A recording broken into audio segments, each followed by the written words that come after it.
ஓம் சிவாய போற்றி. அன்பார்ந்த சகோதர சகோதரிகளே, அனைவருக்கும் வணக்கம். நாம் இன்று ஜாதகத்தில் ஒரு குழந்தையின் பிறப்பின் முதல் அவரின் நேரமும் தேதியும் வருடத்தை வைத்து கணக்கிடப்படும் ஜாதகமே முதல் பாவமானது லக்ன பாவமாக பார்க்கப்படும். அந்த லக்னத்தின் முக்கியத்துவத்தை என்று பற்றி பார்க்க இருக்கிற நேயர்களே, லக்ன பாவம் ஒரு ஜாதகத்தில் முதன்மையாக அறியக்கூடிய முதல் பாவமாக பார்க்கப்படுகிறது. அதுவே உங்களுடைய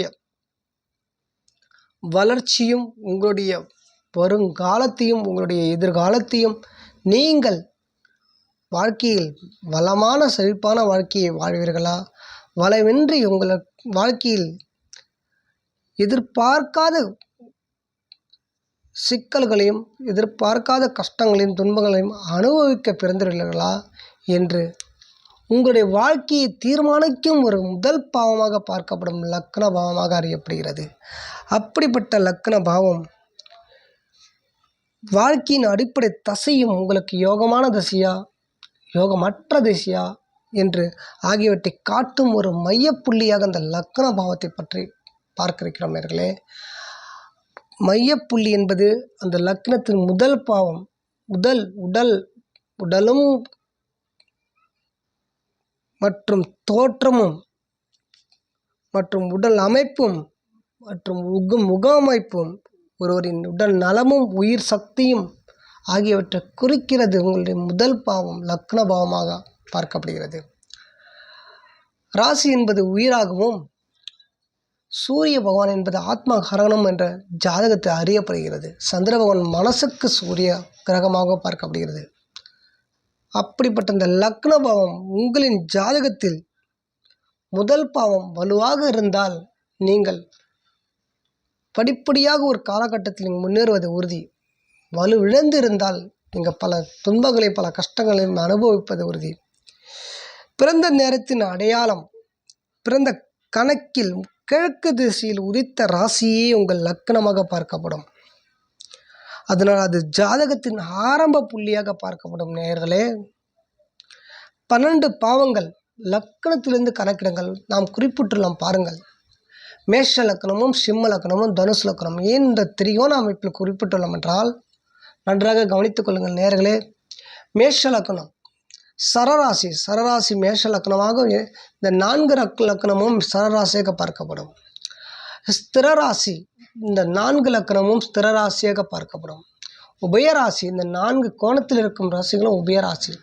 இப்போ சரராசியும் வந்துள்ளது, ஸ்திரராசியும் வந்துள்ளது, உபயராசியும் வந்துள்ளது. மொத்தம் 12 ராசிகள். 12 பாவங்களின் அடிப்படையை லக்கணத்தை வைத்து 2ஆம் பாவம் 3ஆம் பாவம் 4ஆம் பாவம் 5ஆம் பாவம் என்று 12ஆம் பாவம் வரை லக்கணத்தை வைத்தே கணக்கிடப்படுகிறது. அதனால் முழு ஜாதகத்தின் அமைப்பு அதிலிருந்தே தொடங்கிறது. லக்கண பாவத்தை வைத்த முழு ஜாதகத்தின் அமைப்பும் முழு ஜாதகத்தின் புண்ணியமின்றி பாவமும் கர்ம வினையும் கணக்கிடப்படுவது லக்கண பாவத்தை வைத்தே கணக்கிடப்படுகிறது. வாழ்க்கையின் பாதை எவ்வாறு இருக்கும், நல்ல ஒரு தன்மையான மனநிலை முடிவெடுக்கும் திறனாக ஒரு வலுவாக இருக்கும் என்றால் லக்னமாக சிறப்பாக இருக்க வேண்டும். வாழ்க்கையின் நோக்கம் நீங்கள் எதை நோக்கி செல்கிறீர்கள் லக்ன பாவத்தை வைத்து கணக்கிடலாம். வெற்றி தோல்வி உங்களுக்கு நடக்கும் தசையானது மகா திசை உங்களுக்கு வெற்றியை கொடுக்க இருக்கிறதா, வெற்றியை கொடுக்காத நிலையில் இருக்கிறதா லக்ன பாவத்தை வைத்து கணக்கிடலாம். சிறு தூக்கி பார்க்கும் லக்ன பாவத்தை பார்த்து அனைத்தும் சொல்ல முடியும் நேயர்களே. அப்படிப்பட்ட லக்ன பாவம் உங்களுக்கு கிரக அமைப்பு லக்னம் என்பது பலமாக இருக்கிறதா, லக்னம் அமைப்பு எந்த ராசியில் இந்த லக்னம் அமைந்துள்ளது உங்களுக்கு அந்த லக்னாதிபதி பலமாக இருக்கிறாரா இல்லை பலமின்றி இருக்கிறாரா என்று சிறு தூக்கி பாருங்கள். ஒரு குழந்தை பிறந்த பிறகும் நீங்கள் பார்க்கலாம், குழந்தை லக்னம் பலமாக இருக்கிறதா லக்னம் பலம் இழந்திருக்கிறது. இதுவே முதன்மையானது ஒன்று. அடுத்த பிறகு லக்னத்துக்கு அடுத்த பிறகாக ராசியை பார்க்க வேண்டும். அப்போ ராசி அதிபதி யாருன்னா சந்திர பகவான். மனசுக்கு அதிபதியாக பார்க்கிறது, மனசை குறிக்கக்கூடிய ஒரு அதிபதியாக சந்திர பகவானை பார்க்க அப்படிங்கிறது. இப்போ ராசி லக்கணம் இரண்டையும் பார்க்கணும். உடலும் வேண்டும், உயிரும் வேண்டும். இந்த உலகில் உயிர் இருந்தால்தான் உடல் இருக்கும், உடல் இருந்தால்தான் உயிர் இருக்கும். இரண்டுமே முக்கியத்துவமாக பார்க்கப்படுகிறது. அவ்வாறு என்றால் ஒரு லக்கணத்துக்கு ஒரு கிரக அமைப்பு தசைக்காலம் நடக்கிறதா, இப்போ லக்கணம் பாவத்தையும் பார்க்க வேண்டும், ராசி பாவத்தையும் பார்க்க வேண்டும். இரு கிரகம் அமைப்பும் இரு பாவத்தை வைத்து நீங்கள் தொட்டே நீங்களுடைய அந்த கிரக அமைப்பு உங்களுக்கு யோக அற்ற நிலையில் இருக்கிறதா, அவயோகம் தரக்கூடிய நிலையில் இருக்கிறார் என்று நீங்கள் சீர்தூக்கி பார்க்க வேண்டும். இதுவே லக்கண பாவம் முதன்மையானதாக பார்க்கப்படுகிறது ஜோதிடத்தில். இப்போ லக்கணம் அந்த அதிபதி எவ்வாறு இருக்கிறார் அதையும் பார்க்க வேண்டும். அந்த லக்கணத்தில் அமைந்திருக்கிற கிரக அமைப்பு பாவர்கள் சுயந்துள்ளார்களா, இல்லை நட்பு கிரகங்கள் திரிகோணாதிபதியா, அதிபதியா, இல்லை யோகங்கள் தரக்கூடிய அமைப்புகள், ராஜயோகத்தை கொடுக்கக்கூடிய அமைப்புகள் அமைந்து சேர்க்கப்பட்டுள்ளதா, இல்லை பார்வை உள்ளதா என்று அதையும் நீங்கள் பார்க்க வேண்டும்.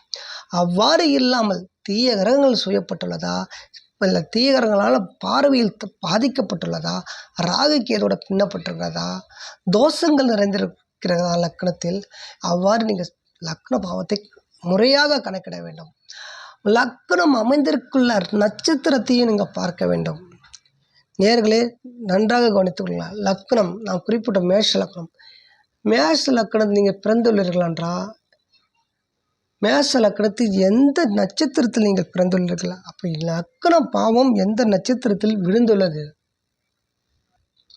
மேஷ லக்கணம் அஸ்வினி நட்சத்திரத்தில் உங்களுடைய லக்கணம் விழுந்திருக்கா, பரணி நட்சத்திரத்தில் உங்களோட லக்கணம் பாவம் அமைந்திருக்கா, கார்த்திகை நட்சத்திரத்தில் உங்கள் லக்கணம் பாவம் அமைந்திருக்கா, சரராசி மேச லக்கணம் அதையும் நீங்கள் சீர்தூக்கி பார்க்க வேண்டும். அப்போ நட்சத்திரத்தில் விழுந்துள்ள அந்த நட்சத்திர அதிபதி நன்றாக இருக்கிறாரா, அது உங்களுக்கு சாதகமான கிரகமா, உங்களுக்கு சாதகமற்ற நிலையில் இருக்கிறார் என்று பார்க்க வேண்டும். சிம்ம ராசி எடுத்துக்கொண்டால் சிம்ம லக்கணமாக இருந்து மகம் நட்சத்திரத்தில் விழுந்துள்ளதா, பூரம் நட்சத்திரத்தில் இருக்கிறதா, உத்திரம் நட்சத்திரத்தில் இருக்கிறதா, உங்களுடைய லக்கணம் எந்த நட்சத்திரத்தில் பாவத்தில் அமைந்துள்ளது என்பது அதையும் நீங்கள் பார்க்க வேண்டும். எந்த அளவில் உங்களுடைய நட்சத்திர பாகை வலுவாக இருக்கிறதா, வலுவின்றி இருக்கிறதா என்பது அதையும் நன்றாக கவனித்து பார்க்க வேண்டும். நேயர்களே கிரக பலனையும் பார்க்க வேண்டும். ஒரே கிரகம் லக்கணத்தை சார்ந்து நீங்கள் ஒவ்வொரு கிரகம் உங்களுடைய ஒவ்வொரு மகாதிசையும் உங்களுக்கு சாதகமாக நிலையில் எந்த தசை வருகின்ற தசை சாதகமாக இருக்கிறதா, இல்லை நடக்கின்ற தசை உங்களுக்கு யோகமான தசையா, இல்லை 2-3 தசைகள் அப்பாற்பட்டு உங்களுக்கு யோகங்கள் காத்து இருக்கிறதா, அதுவரை நீங்கள் கஷ்டப்பட்டு தான் ஆக வேண்டும் என்று லக்கண பாவத்தை வைத்தே கணக்கிட வேண்டும். அதுவே உங்களுக்கு உண்மை, அதுவே உங்களுக்கு சத்தியம், அதுவே உங்களுக்கு நீங்கள் நினைத்தபடி அந்த டைம் உங்களுக்கு யோகத்தை கொடுக்கக்கூடிய நிலையாக அமையும். உதாரணமாக செவ்வாய் ஒரு லக்கணத்திற்கு யோகக்காரனாக இருக்கலாம், மற்றொரு லக்கணத்துக்கு பாவராக இருப்பார், தோஷத்தை கொடுப்பவராக இருக்கலாம். ஆகையால் நீங்கள் லக்கண பாவம் முதலில் கணக்கிட வேண்டும். லக்கணம் தவறாக அமைந்து விட்டால் லக்கண பாவம் நீங்கள் தவறாக உங்களுடைய ஜோதிடர் கொடுத்துள்ளாரா என்று அதையும் சேர்த்து பார்க்க வேண்டும். தவறாக அமைந்து விட்டால் நீங்கள் உங்களுக்கு ஒவ்வொரு தசையும் உங்களுக்கு நீங்கள் எதிர்பாராத நஷ்டங்களும் எதிர்பாராத யோகத்தையும் கொடுக்கும். ஆனால் உங்களால் புரிந்து கொள்ள முடியாது எந்த தசை உங்களுக்கு யோக திசை. ஏன்னா நீங்கள் உங்களுடைய லக்கணமாக தவறாக அமைந்து விட்டால் உங்களால் கணிக்க முடியாது. நீங்கள் பார்க்கும் ஜோதிடம் அனைத்துமே தவறாக உங்களுக்கு யோக திசையாக இருக்கும். சில சொல்லிட உங்களுக்கு மிக கடுமையான தோஷம், கடுமையான பாதிப்பு உண்டாகும். உங்களுக்கு பாதிப்பு கொடுக்கக்கூடிய தசைக்காலம் இருக்கும். சில சொல்லுவார்கள் உங்களுக்கு இந்த தசை மிகப்பெரிய ராஜயோகத்தை கொடுக்க. நேயர்களே உங்கள் லக்கணம் என்பது முதலில் முக்கியமான ஒன்று. ஜாதகத்தில் லக்கண பாவமாகும். லக்கண பாவத்தை நீங்கள் கண்டிப்பாக நீங்கள் உங்களுடைய ஜாதகத்தில் முறையான ஒரு ஜோதிடரை அறிந்து தெரிந்து கொள்ள வேண்டிய அவசியம் ஒன்று. அவருடைய தசா புத்திகளுக்கு ஒரு புரிதலை கொடுக்கும். எந்த ஒரு கிரகம் நன்மையை தரும், எந்த கிரகம் சோதனை தரும், எந்த லக்கணத்தை வைத்து அதை தீர்மானிக்கக்கூடிய ஒரு முடிவு எடுக்க வேண்டும். அதில் லக்கணம் பாவம் சரியாக அமைந்து விட்டால், லக்கணம் மற்றும் லக்னாதிபதி பலமாக இருந்து விட்டால் வாழ்க்கையை சில சிரமங்களை சமாளிக்கக்கூடிய திறனும் சக்தியும் ஆற்றலும் உங்களுக்கு கொடுத்து விடுவார்கள். அதில் லக்கண பாவம் வலுவாக இருக்க வேண்டிய ஒரு அவசியம். நேயர்களே சந்திர பகவான் மனசு சம்மந்தப்பட்ட ஒரு வலுவான மனசு எதையும் சாதிக்கும், எதையும் சிரமத்தையும் சமாளிக்கும் திறன் இருக்க வேண்டுமென்றால் சந்திர பகவானை நன்றாக இருக்க வேண்டும். ஆத்மா காரகன் சூரிய பகவான். நல்ல ஒரு தந்தையின் நல்ல வலுப்பெற்ற தந்தையின் மூலம் நல்லா சம்பாதித்தும் தந்தை உங்களுக்கு பக்கபலமாக சப்போர்ட்டாக இருக்க வேண்டுமென்றால் அந்த ஆத்மாகாரகன் சூரியன் நன்றாக இருக்க வேண்டும். லக்னம் உடலும் வாழ்க்கையும் பாதையும் அமைவது இந்த லக்ன பாவத்தை வைத்து அமைக்கப்படுகிறது. யோக கிரகமாக யோக தசையாக யோக கிரகங்களின் உங்களுக்கு பார்வை உங்களுக்கு லக்னத்தின் மீது இருக்கிறதா, இல்லாமல் உங்களுக்கு தடுமாற்றம் சிரமங்களையும் கொடுக்கின்ற நிலையில் இருக்கிறதா என்பது உங்களின் ஜனன ஜாதகத்தில் கண்டிப்பாக லக்னத்தையும் ராசியும் நட்சத்திரத்திலும் முக்கியமானவையும் கண்டிப்பாக நீங்கள் தூக்கி பார்க்க வேண்டும் நேயர்களே. லக்னம் புள்ளி என்பது மைய புள்ளியாக பார்க்கப்படுகிறது. லக்னம் வெறும் ராசியை மட்டும் குறிப்பிட்ட பலனை சொல்ல முடியாது. எத்தனை டிகிரியில் பாகையில் உள்ளது என்பது முக்கியமாக பார்க்கப்படும். ஜோதிடத்தை கண்டிப்பாக முறையாக பார்க்கப்பட வேண்டிய அவசியம் ஒன்று. இதுவே லக்னம் புள்ளி மையப்புள்ளியாக பார்க்கப்படும் முதல் பாவமே லக்னமாகும். ராசியை விட லக்னமே முதல் ஜாதகத்தில் முக்கியமானவையாக பார்க்கப்படுகிறது. ஒருவரின் உடல் குணம் மற்றும் ஆளுமையை குறிப்பது லக்னத்தை வைத்து கணக்கிடப்படுகிறது. துல்லியமான பிறந்த நேரமும் தேதியும் மற்றும் இடம் தெரிந்தால் நீங்கள் பஞ்சாங்கம் மூலமாக ஜோதிட மென்பொருட்கள் மூலம் லக்னத்தை சரியாக நீங்கள் அறியலாம் நேயர்களே. அந்த பாக்கியம் கண்டிப்பாக முறையான ஜோதிடர் ஏற்படுத்தி தருவார். லக்னம் என்பது ஒருவரின் ஜாதகத்தின் முதல் வீடாக பார்க்கப்படும். லக்கணத்தை கொண்டே ஒருவரின் ஆயுளும் சரி, ஒருவரின் ஆரோக்கியமும் சரி, ஒருவரின் அந்தஸ்தும் சரி, செல்வம் மற்றும் புகழையும் நிர்ணயம் செய்வது முதல் வீட்டை வைத்து லக்கண பாவத்தை வைத்து நீங்கள் நிர்ணயம் செய்யப்படுகிறது. ஆகியால் லக்கணத்தின் முதன்மையான ஒரு பார்க்கப்படும் இந்த லக்கணம் பாவம் உங்களுக்கு நன்றாக இருக்கிறதா, வலுவாக இருக்கிறதா, உங்களுக்கு அது நடக்கும் மகாதசைகள் உங்களுக்கு சாதகமாக நிலையில் உள்ளதா, நடக்கும் மகாதசையில் கிரக அமைப்பு உங்களுக்கு பாவகிரகங்கள் இல்லாமல் உங்களுக்கு தாக்காமல் உங்களுடைய லக்கணத்துக்கு லக்கணம் உங்களுடைய ஜென்ம ராசிக்கும் ஜென்ம லக்கணத்துக்கும் கிரக அமைப்பு பாதிப்பும் இல்லாமல் இருக்கிறதா என்று நீங்கள் பார்க்க வேண்டும். அவ்வாறு லக்னாதிபதியும் உங்களுடைய ஆயுஸ்தானாதிபதியும் வலுவாக இருந்துவிட்டால் கண்டிப்பாக நீங்கள் வாழ்க்கையில் பல முன்னேற்றம் அடைவது உறுதி. படிப்படியாக வாழ்க்கையில் ஜெயிப்பது உறுதி.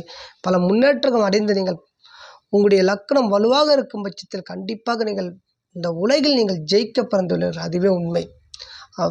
ஜெயிப்பது மட்டுமல்ல, உங்களுக்கு கிடைக்கக்கூடிய அனைத்தும் சகலமும் சந்தோஷமும் உங்களை ஏதோ ஒரு நிலையில் உங்கள் கண்டிப்பாக நிலையாக வைத்திருக்கக்கூடிய நிலை இந்த கிரகமைப்பும் இந்த லக்னாதிபதியும் ஏற்படுத்தி தருவார். ஆகையால் லக்னாதிபதி சிறப்பாக இருக்க வேண்டும், ராசி அதிபதியும் சிறப்பாக இருக்க வேண்டும். அதற்கு சார்ந்த கிரக அமைப்பும் உங்களுக்கு ராகுகேது தோஷம் இல்லாமல் இருக்க வேண்டும், செவ்வாய் தோஷம் இல்லாமல் இருக்க வேண்டும். செவ்வாய் தோஷம் இருந்தாலும் ஒரு கடினமான தோஷமாக பார்க்கப்படவில்லை ஜோதிடத்தில். ஏன்னா செவ்வாய் தோஷம் கிரக அமைப்பு பொறுத்தே அமையும். செவ்வாய் எந்த இடத்தில் இருக்கும் அந்த பாவத்தை அவர் சிறைப்பார். ஆகியால் ஜாதகத்தை செவ்வாய் தோஷத்தை மட்டும் கணக்கிட்டு நம் பாவர் என்று சொல்லிட முடியாது நேயர்களே. கிரக அமைப்பும் உங்கள் லக்கணத்துக்கும் ராசிக்கும் செவ்வாய் பகவான் உட்காரும் இடம் எவ்வாறு இருக்கிறது, அனைத்து கிரகமும் சிறுத்துக்கி பார்க்கின்றோம். அவ்வாறு ராகுக்கு இது அமைந்துள்ள சர்பதேசம் கால சர்ப தோஷங்கள் உள்ளதா, லக்கண பாவம் தோஷங்களால் பாதிக்கப்படுகிறதா, ராசியானது சந்திர பகவான் பாதிக்கப்படுகிறதா, அனைத்தும் அவ்வாறு லக்ன பாவம் முதல் பாவத்தை வைத்தே கணக்கிடப்படுகிறது. ஆகவே உங்களின் ஜாதகத்தில் முதல் பாவமானது லக்ன பாவம் முதல் சிறப்பாக இருக்க வேண்டும். முக்கியமானதாக ஒன்றாக இந்த ஜோதிடத்தில் பார்க்கப்படுவதால் லக்ன பாவம் நீங்கள் அறிந்து கொள்ள வேண்டியது முதலில் உங்களுடைய ஜாதகத்தில் லக்ன பாவம் லக்னாதிபதி எவ்வாறு இருக்கிறார், லக்னாதிபதி லக்னத்தில் இல்லாமல் வேற ஒரு இடத்தில் இருந்தாலும் லக்னத்துக்கு கெடாமல் இருக்கிறாரா என்று பார்க்க வேண்டும். இப்போ லக்னத்தில் எந்த கிரகங்கள் அமைந்திருக்கிறது அதையும் பார்க்க வேண்டும். அந்த லக்னமானது எந்த நட்சத்திரத்தில் அமைந்துள்ளது, எந்த டிகிரியில் இருக்கிறது, வலுவாக இருக்கிறதா, வலுவென்று இருக்கிறதா என்று அதையும் நீங்கள் சிறுத்திக்கு பார்க்க வேண்டும் நேயர்களே. ஆகையால் லக்னபாவம் வலுவாக இருக்க வேண்டியது ஜாதகத்தில் ஒரு முக்கியமானவையாக பார்க்கப்படுகிறது. உங்களின் ஜாதகத்தில் எந்த விதத்திலும் லக்னம் பாதிக்காமல் இருக்க வேண்டும். லக்னத்தில் 6, 8, 12ஆம் வீட்டு அதிபதிகள் தீய கிரகங்கள் பாதிக்கப்பட்டு இருந்தால் கண்டிப்பாக உங்களுடைய வாழ்க்கையில் தடைகளும் தாமதமும் நீங்கள் எதிர்பார்த்த சந்தோஷமும் கிடைக்காத ஒரு நிலை ஏற்படுவதை பார்க்க முடியும். நீங்கள் எதை நோக்கி ஆசைப்படுகிறீர்கள் அந்த ஆசைகள் திடீரென்று உங்களை விட்டு செல்வதை கைவிட்டு செல்வதை பார்க்க முடியும். எதை நினைத்து நீங்கள் உங்கள் வாழ்க்கை நடைப்பயணம் நீங்கள் செலுத்துகிறீர்களா, உங்கள் வாழ்க்கையை எடுத்து செல்கிறீர்களா, அதை தடைப்படுவதை நீங்கள் பார்க்க முடியும். ஆகிய லக்னமாகவும் கண்டிப்பாக உங்களின் ஜாதகத்துக்கு வலுவாக இருக்க வேண்டும் நேயர்களே. அவ்வாறு வலுவாக இருந்துவிட்டால் நீங்கள் ஜெயிப்பது உறுதி. உங்கள் வாழ்க்கையில் படிப்படியாக முன்னேற்றம் அடைவது உறுதி. எந்த ஒரு தோஷங்கள் உங்களை தாக்கக்கூடிய ஒரு வகையில் உங்களுக்கு தோஷங்களும் ராகுகேது பிடியிலும் நீங்கள் இருந்தாலும் சரி, உங்கள் லக்னமாகவும் உங்களுக்கு ஆயுள் ஸ்தானாதிபதியும் வலுவாக இருந்துவிட்டால் உங்கள் வாழ்க்கையில் கண்டிப்பாக அனைத்தும் உடைத்தெறிந்து நீங்கள் ஜெயிப்பது உறுதி. நிச்சயம் நேயர்களே. நன்றி நேயர்களே. நம் வீடியோ பிடித்திருந்தால் லைக் பண்ணுங்கள், உங்கள் ஆதரவு தெரிவிங்கள். நீங்கள் நம் வீடியோ பார்க்கும் ஒவ்வொரு சப்ஸ்கிரைபரும் கண்டிப்பாக வீடியோ பிடித்திருந்தா கமெண்டில் தெரிவிங்க. இல்லைனா நமக்கு புதிய வியூவர்ஸ் யாராக இருந்தாலும் சப்ஸ்கிரைப் பண்ணி பாருங்கள். நம்ம போடும் ஒவ்வொரு வீடியோவும் கண்டிப்பாக உங்கள் வாழ்க்கைக்கும் உங்களுடைய எதிர்காலத்தும் அறியக்கூடிய ஒரு புரிதலை உண்டாக்கக்கூடிய வீடியோவாக கண்டிப்பாக அமையும் நேயர்களே. ஒவ்வொரு வீடியோவும் கண்டிப்பாக முக்கியத்துவம் கொடுத்து நாம் வீடியோ வெளியிட்டு வருகிறோம். ஒரு வாழ்க்கைக்கு எந்தெந்த கிரக அமைப்பும், எந்தெந்த ராசிக்கும், எந்தெந்த லக்னத்துக்கும் கிரக அமைப்பு எவ்வாறு இருக்க வேண்டும், எவ்வாறு தோஷங்கள் ஏற்பட்டுள்ளது, எவ்வாறு யோக கிரகங்கள் தாக்கப்பட்டு இருக்கிறது, இல்லை யோகங்கள் நிறைந்திருக்கிறது, நீங்கள் வரும் காலத்தில் நீங்கள் உங்களுடைய வாழ்க்கையை மாற்றமைக்கக்கூடிய யோகம் உங்களுடைய ஜாதகத்தில் உள்ளது என்பது ஒவ்வொரு வீடியோ நம்ம வெளியிட்டு வந்து கொண்டிருக்கிறோம். கண்டிப்பாக பார்த்து உங்களுடைய வாழ்க்கைக்கு ஏற்ற வீடியோ கண்டிப்பாக ஒவ்வொரு 12 ராசிகளுக்கு வீடியோ வெளியிட்டுள்ளோம். ஆகையால் பார்த்து உங்களுக்கு தேவையான வீடியோ கண்டிப்பாக அதை பார்த்து உங்களுக்கு தேவையான யோகம் உங்களின் ஜாதகத்தில் உள்ளதா, வாழ்க்கையின் உங்களுக்கு ஏற்ற பாகம், ஏற்ற காலம், உங்களுக்கு எதை நோக்கி எந்த நேரத்தில் எந்த டைமில் உங்களை நெருங்கி கொண்டிருக்கிறது, அதை நீங்கள் அறியக்கூடிய வாய்ப்பை நாம் ஏற்படுத்தி பல வீடியோவில் வெளியிட்டுள்ளோம், ஏற்படுத்தி தந்து கொண்டிருக்கிறோம். கண்டிப்பாக பாருங்கள் நேயர்களே. கண்டிப்பாக உங்களுக்கு ஒரு அறியக்கூடிய ஒரு வாய்ப்பை நாம் ஏற்படுத்தி இருக்கிறோம். புரியாதவர்களுக்கு, ஜாதகமே புரியாதவர்கள் நம்ம முதல் வீடியோலேருந்து பார்த்து வருங்கள். கண்டிப்பாக ஜாதகம் முழுவதும் நீங்கள் அறியக்கூடிய வாய்ப்பை தானாக நீங்கள் ஏற்படுத்தி கொண்டிருக்கிறீர்கள். எங்கேயும் போய் ஜோதிட நாடி நீங்கள் போக தேவையில்லை. இந்த ஒவ்வொரு வீடியோவும் பார்த்தாலும் நீங்கள் ஜோதிடம் ஈஸியாக கற்றுக்கொள்வீர்கள். அதுவே உண்மை நேயர்களே. நன்றி. வீடியோ பிடித்திருந்தால் லைக் பண்ணுங்கள், சப்ஸ்கிரைப் பண்ணுங்கள், உங்களோட ஆதரவு தெரிவிங்கள் நேயர்களே. நன்றி.